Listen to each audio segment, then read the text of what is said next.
Commissioner and P3 PWD Party List nominee Rowena Guanzon. Welcome. Thank you, Gretchen. And former COMELEC Commissioner, we should add to that When do we call you list. Congresswoman? Well, what's up with that? by God's grace, I hope not too long. What are the updates on that, by the way? Well, we're still in the Supreme Court. Now, ito masaya. Kasi now, the House of Representatives, dati, kandara pa sila. Bigay kay BP Sara ng, no questions asked, confidential funds. Ngayon, binawi nyo.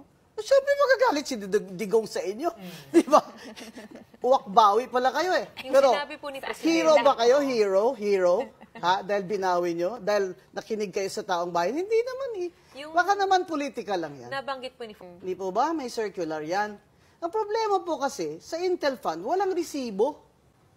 Yung confidential fund, wala ring resibo. I was mayor also before, naging COA commissioner pa ako. Alam niyo ba, liquidation ng Intel Fund na yan, ipapasok lang sa sealed envelope, nakalagay sa circular, in sealed envelopes. Pwede ba recipe ng adobo mo, ilagay mo doon, adobong dilaw? Ilagay mo doon sa sealed envelope. Di ba yan papasa sa COA? Kasi sealed envelope yan eh. That's what I've been saying, that the Congress, aside from doing the Filipino people a favor, so it speaks, magpasa na kayo ng batas na nililimitan nyo yung confidential fund, zero sa civilian agencies. At ang Intel funds ay may batas na nag-regulate kung paano yan gagastusin. Senator Sonny Angara was defending the confidential fund of the president, saying that he is the head of state, merong mga bagay na siya lang nakakaalam at nakakakita. Hindi ko alam kung ano alam niya. Pero And then this has been... Pero I am saying that he is the commander-in-chief and he has all of these intel funds of these military agencies at his disposal. Siguro naiinggit siya kay Digong kasi 4.5 billion si Digong no? Last year. Sabi ni BBM siguro, ba't ako 1.2 billion lang, umaangal kayo? 4.5 na. But that's the issue, ma'am. Why now? Why is it just being looked at now, shed to light? Is it the sheer amounts, the sheer audacity? Alam nyo or kasi, it's been there for every administration? Grabe ang mga tao ngayon Kaya bumagsak yung nila, rating nila. Grabe na yung inflation, grabe na ang rising prices, 60% or more of the GDP ang utang. O baka gusto nyo, matulad na kayo sa mga mas mahirap pa na bansa sa atin na halos hindi na tayo makabili ng bigas natin. So, in that context, na poor ang country naton, mag-intel fund, confidential fund pa kayo na hindi namin alam where you spend it. Napaka-confidential, hindi namin alam. What's up sa Constitution? There has to be accountability and transparency, Gretchen. O saan ang transparency dyan kung sealed envelopes yan? Gusto nila lahat, may confi fund sila, kasi parang yun ang kanilang kitty-kitty, di ba? Hold on, I want to take this chance to correct a misconception though. Confidential funds are audited because a lot of people assume that they're unauditable, but they are audited. Also audited. Yes, there is they're circular.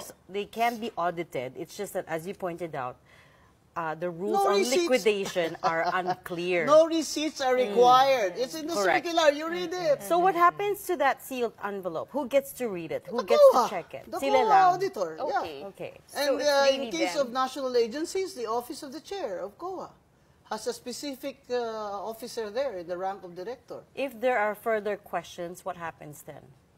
Well, they can disallow it. You see, the COA is the guardian of the funds of the government. So the they buck can stops disallow with the COA. it. Yeah, they can disallow it. But tell me, and no offense to COA, it's a professional organization. I was very happy there, and I have a family there.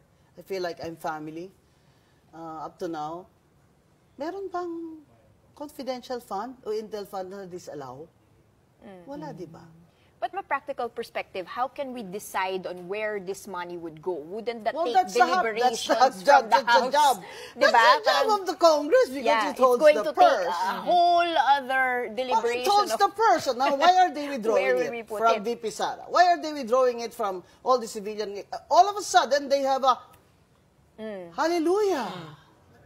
They found the Holy Grail. They're now zero for civilian agencies, and they'll move it to the Coast Guard and military all of a sudden.